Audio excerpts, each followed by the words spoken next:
is ano, yung may like update na ako sa inyo nakaraan. Kasi ako lang ba guys, ha? Ako lang ba? Ako lang ba like yung makalimutin. Ewan kung bakit, parang ano lang. Kasi meron akong wallet. Yung wallet na yun sa pamangkin ko. And hindi talaga ako nag-wallet kasi pag nalilimutan ko, hindi mga tayong basta hawak-hawak ko lang siya, kailangan kasi gamit para sa akin. Kailangan gamit para sa akin is yung may paglalagyan. Lalagyan talaga ako, tapos nilalagay, tapos parang hindi ko nalilimutan kasi as in, makakalimutin talaga ako guys. Ayaw ang tawid, meron din sa wallet sa pamangkin ko nga. Eh di, yun. Yung, hindi talaga ako nag-wallet like, kasi nilalagay ko lang sa bulsa ko kasi makakalimutin niya ako. Eh, pero kasi na, hindi naman siya pwedeng pang bulsa kasi nga malaking pera siya. Hindi ka nagganong kalaki pero medyo lang naman. Tapos ano siya, eto guys, una-una, nakalagay sa wallet is yung pera na binigay sa akin ng kuya ko pang pambayad ng kuryente kasi inutusan niya magbayad ng kuryente.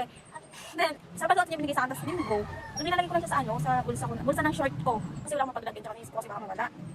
Hindi yun na nga. Tapos, kinabukasan, di Sabado binigay sa akin sa Linggo. Hindi naman sa isip ko, like, kasi alam ko naman nasa bulsa ko lang, tapos pag naliligo ako, yung bagkas. Hindi ko naman siya iniiwan, hindi ko naman, nalilimutan kong tagkalin, nalilimutan ko bang tagkalin, or hindi ko lang talaga maalala ganun. Tapos, di Linggo, dilimot ko siya. Si Lunes, ay, Linggo ng gabi, hinahanap ko siya kasi kinabukasan niya. Lunes is magbabayad na ako ng kuryente kasi inutusan ako ng kuya ko ng kapatid ko. Tapos, Linggo ng gabi, like, alam niyo ba yun guys, nakakainis. Alam niyo ba yung nakakainis? Kasi naisip ko, sala, Lunes na pala bukas, kailangan magbayad ng kuryente, ganon. Tapos, sabi ko, nasan yung wallet, ganon, hinahanap ko siya, as in, yung dalawang pamangkin, pinapatuloy ko na paghanap ng wallet kasi nga, magbabayad na ng kuryente yung kinabukasan, at then wala kasi akong pera, natapos ko sa wallet. Tapos, alam niyo ba guys, ako lang ba yung ganito? Nahanap ko na lahat ng buong kwarto ko, hindi ko mahanap.